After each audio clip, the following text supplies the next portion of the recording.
ఆయనకన్నీ పెరుమాళ్ళు, పెరుగన్నం, దద్దోజనం, చక్కెర పొంగల్ ఇవన్నీ ఉండాలి విష్ణుమూర్తికి.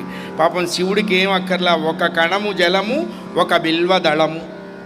త్రిదళం త్రిగుణాకారం త్రినేత్రం చ త్రియాయుధం త్రిజన్మ పాప సంహారం ఏకబిల్వం శివార్పణం త్రిశాఖైర్బిల్వపత్రైశ్చ అచ్ఛిద్రైః కోమలైః శుభైః తవ పూజాం కరిష్యామః ఏకబిల్వం శివార్పణం.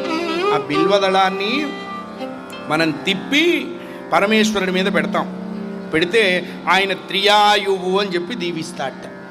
ఏమిటా మాటలో అర్థం అంటే, నువ్వు బాల్యం చూసావు, యవ్వనం చూసావు, కౌమారం చూస్తావు, వార్ధక్యం చూస్తావు. ఫుల్ ఫ్లెడ్జ్డ్గా నీకు ఉన్నటువంటి టైం స్కేల్ అంతా నువ్వు చూస్తావు అని చెప్తాడు పరమేశ్వరుడు.